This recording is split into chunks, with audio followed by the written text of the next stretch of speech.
In this video, I will show you how to verify your bank account on Venmo. So let's jump straight into it. So of course you're going to need to verify your bank account because before you can actually transfer money, you need to make sure your account is verified. Now, if you're new to the Venmo app, the first thing you're going to want to do is actually link your bank account. So to do that, what you're going to want to do is open up the app on your device, and the first thing you're going to want to do is come down to the bottom right hand corner and click onto the Me tab.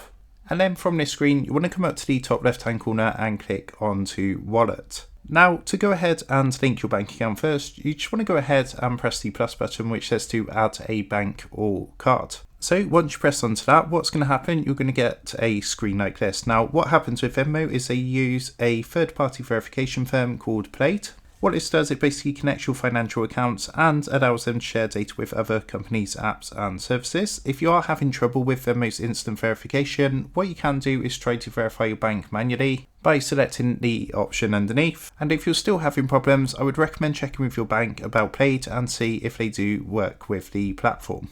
But all you need to do is choose whether you want to verify your account automatically or verify the bank manually. So you just want to choose your option from here. And then what's going to happen is you'll be guided through the verification process. Of course, once the verification is complete, you'll be able to go ahead and use Venmo to transfer funds. So that is how to go ahead and verify your bank account on Venmo. I hope this tutorial did help you out today, and if it did, I would really appreciate it if you was to consider dropping down below the video, leaving a like and also subscribing to the channel. With that being said, I just want to take a minute to thank you guys for watching this quick tutorial, and I will see you in the next video.